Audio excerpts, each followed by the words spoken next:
You can break free from that distraction, that busy season, that thing that you're doing that is taking you away from your routine. You can come back to your routine. And it can be completely overwhelming sometimes when we are deep in the rungs of something that has a deadline. And it can completely take us off the patterns and habits that help us to stay healthy and help us to stay aligned and help us to be connected to our higher self and our soul's path. And sometimes it feels like we have to give up those things in order to have what we want. But I'm here to tell you today that that is a myth. That is a misconception. Oh, Merlin's trying to get in here too. That is not true. That's just some conditioning that we have been patterned with. And so why does it matter that you make space for yourself first before you even consider going into that rushed, focused, energetic, like that downward head, putting your head down, shutting everything else out part of you to get something done? Why is it so important that you actually make space for yourself? Because if you don't, you will become disconnected. You'll become disconnected from the part of you that feels good, the part of you that experiences joy, the part of you that is happy. You'll start sneezing and coughing like this little kitty or something. Anyway, so it's really important that you make the space to stay connected to yourself. And we're taught the opposite. Oh, be strong, keep going, push through, force yourself. And all that does is leads to burnout, overwhelm, low energy, running on empty, more than empty even, and working while you're sick, basically. How many times in your life have you gone to work or did something when you were sick? Put in the comments, I want to hear how many times you have done something when you did not feel good. And was it your best effort too? Like, was it quality work that you were putting out while you were not feeling great? I've gone through, many of you know, I was a CPA and I ran tax seasons, personal tax seasons every year for many, many years. And it didn't just happen in April. It started basically in January, where you were, this run of excessive work started. And in order for me to do that, I found myself blocking out my family, my friends, my passions, my purpose, my connection to myself. It completely would disconnect me from myself.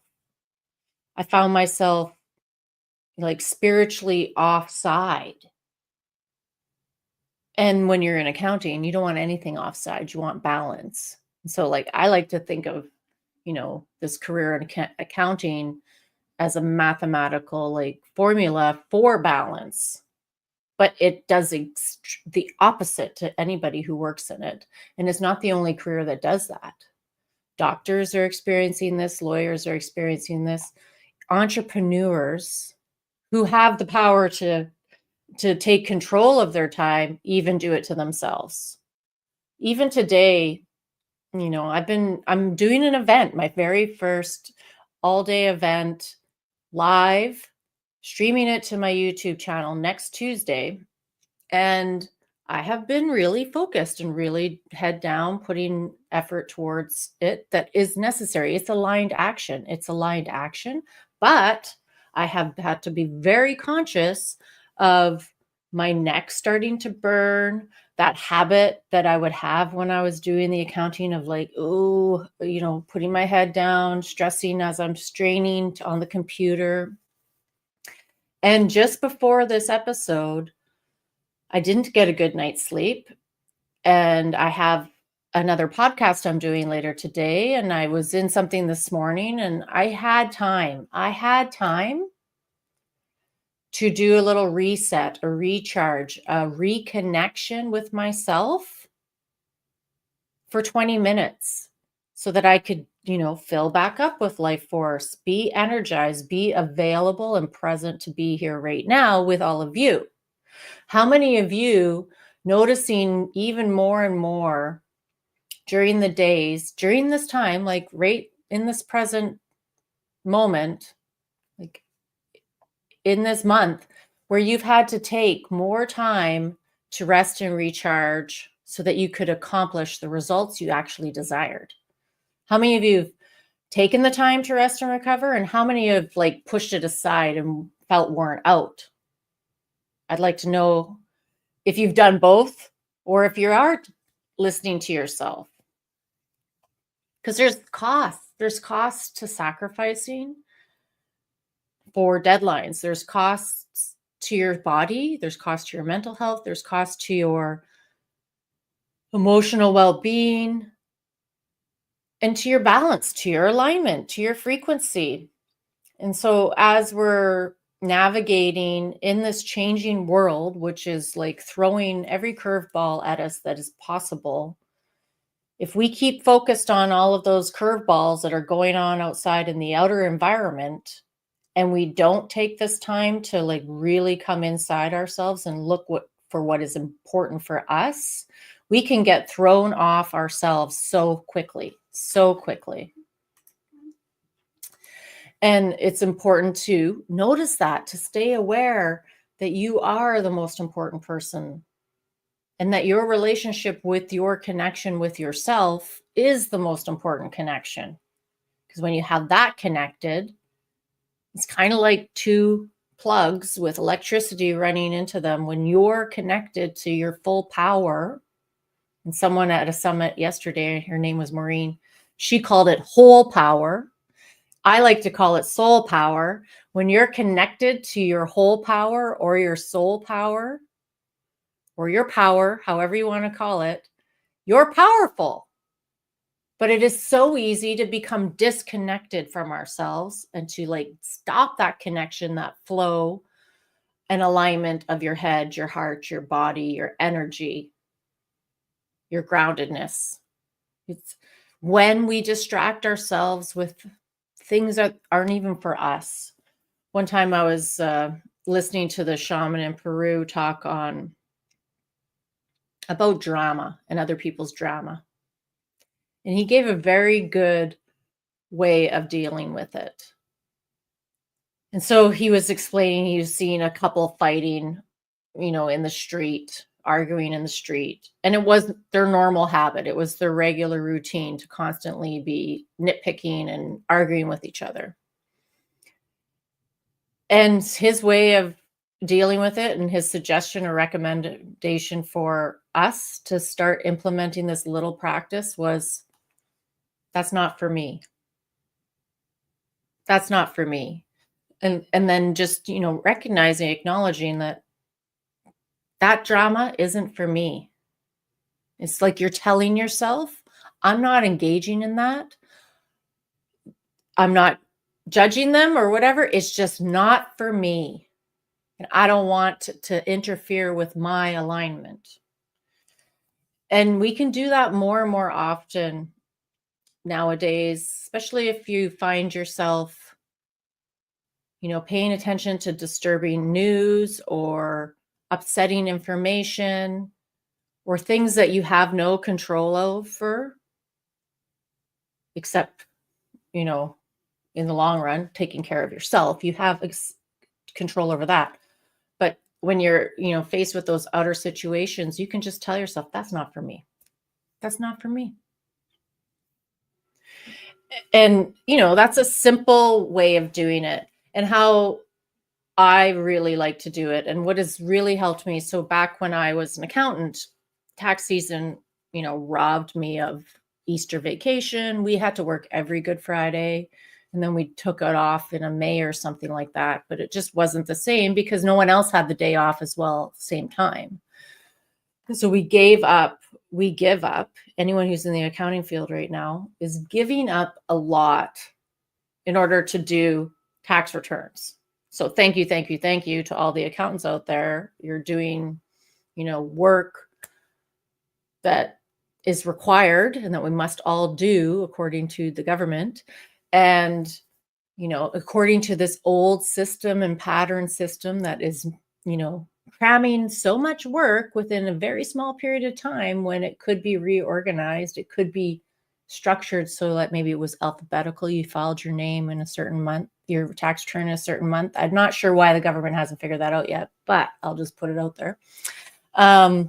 Why we do things in society to create harm on people, because it is harmful. It is abuse to create systems that make it hard for you to have connection with yourself, make you give up what you love in order to earn your salary or complete government imposed deadlines. It's kind of upside down, backwards. Besides the point, if you find yourself in this type of a career where it's so demanding that you are finding that you're burning out, you're on autopilot, you just are doing all the motions to get through the day, to sleep and eat and get up at the next day, and you're finding yourself, you're gaining weight, you're drinking more than you want to, you're just going through the motions to get it done. If that is you, there is a way to start reconnecting even when you're stuck in that habit. And it's just to notice first, just notice that you're in that habit. That's the first key, is to notice that. Then you can decide to do some little moves first. Talk about it with somebody like me, bring it to, talk about it. But then also make small adjustments and creating space for yourself. So I've been doing a daily practice since I was 20 years old. Have I done it 7 days a week since I was 20 years old? No. But when you get consistent at doing something, you can become very good at it and you can shorten your time. So when I was 20 years old, I started doing a daily practice because I was going through anxiety even before I became an accountant.